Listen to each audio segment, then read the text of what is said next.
सूर्यकांत त्रिपाठी निराला जी के बारे में आज हम लोग पढ़ेंगे। सूर्यकांत त्रिपाठी निराला जी की रचनाएं हैं। चूंकि इनका नाम सूर्यकांत त्रिपाठी था, लेकिन निराला इनको उपनाम मिला था। ठीक है। इनका जन्म जो है वो 1899 से 1899 में हुआ था, महिसादल में। कहाँ पे? बंगाल में। जो बंगाल में इनका जन्म हुआ था और महिसादल में 1899 में। ठीक है।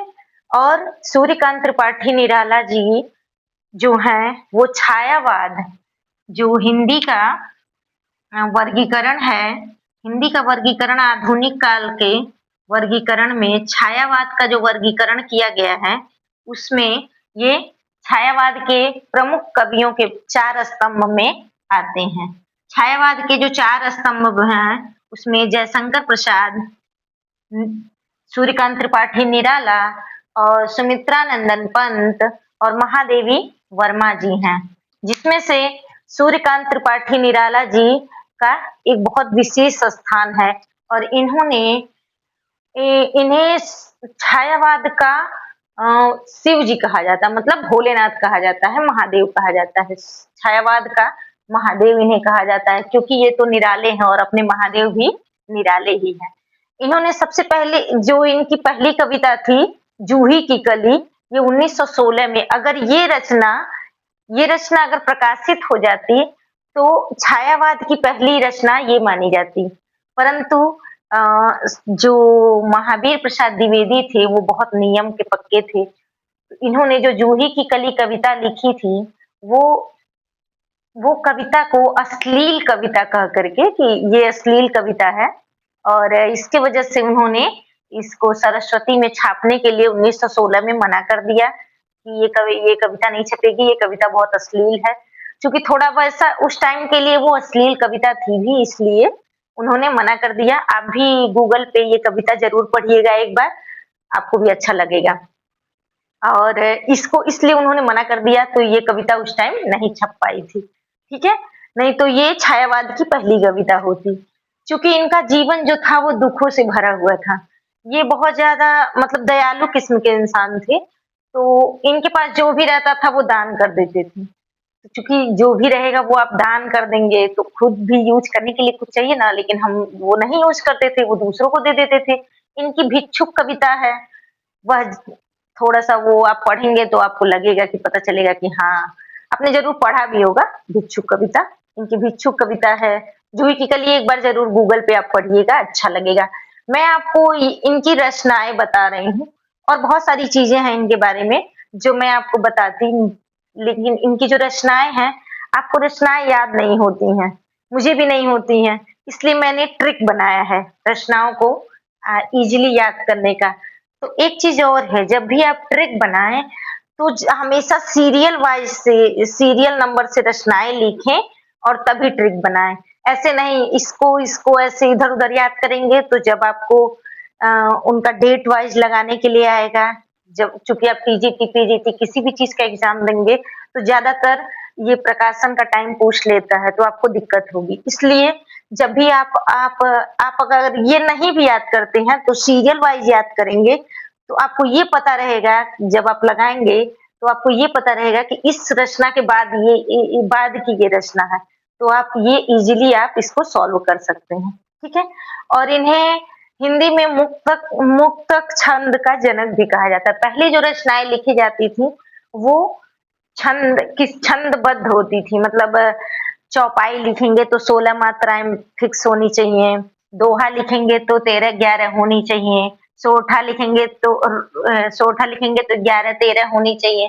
ऐसे जो भी है वो रचनाओं के लिए नियम कानून था कि इतने वर्ड्स होने चाहिए, वाणिक छंद हो या मात्रिक छंद हो, सब में। ठीक है। लेकिन ये जो है वो मुक्त छंद में इन्होंने रचनाएं लिखी। मुक्त छंद मतलब कि एक लाइन में कितने भी वर्ड हो सकते हैं या कितनी भी मात्राएं हो सकती हैं। ठीक है। तो आप बस इनके बारे में देखिए, मुक्त छंद के ये प्रणेता इन्हें कहा जाता है कि सूर्यकांत त्रिपाठी निराला जो है मुक्त छंद के प्रणेता हैं। इन्होंने जातीय छंद कहा है कवित्व को। कवित्व छंद जो था उसे जातीय छंद नाम से ये मतलब बोला इन्होंने, उसको नाम दिया कि ये जातीय छंद है। इन्हें ओज, औदात्र और विद्रोह का कवि कहा जाता था। ये थोड़ा विद्रोही स्वभाव के थे। इसलिए जैसे देखिए उस टाइम वो समय ऐसा था कि सब लोग छंदों से छंदबद्ध रचनाएँ लिखते थे। उस टाइम पे इन्होंने मुक्त छंद में रचनाएँ लिखकर एक तरह से एक विद्रोह ही कर दिया। फिर ओज के कवि हैं। इन्होंने ऐसी-ऐसी रचनाएँ लिखी हैं, ओज मतलब जो वीर वीर रस से पूर्ण रचनाओं को ओज ओज वाला कवि कहा जाता है। और इन्होंने जो तुलसीदास एक रचना लिखी है, तुलसीदास, ये इनका बांग्ला ग्रंथ जो कृतवास, चूँकि बंगाल के थे, इसलिए बांग्ला ग्रंथ जो है कृतवास, उससे इन्होंने टॉपिक्स मतलब उससे इन्होंने जो क्या बोलते हैं सामग्री मैटर जो होता है वो उन्होंने कृतवास रामायण से ली थी, ठीक है? और इन्हें रामचंद्र शुक्ल ने बहुवस्तु स्पर्शिनी प्रतिभा के कवि कहा है इन्हें। किसने? रामचंद्र शुक्ल ने।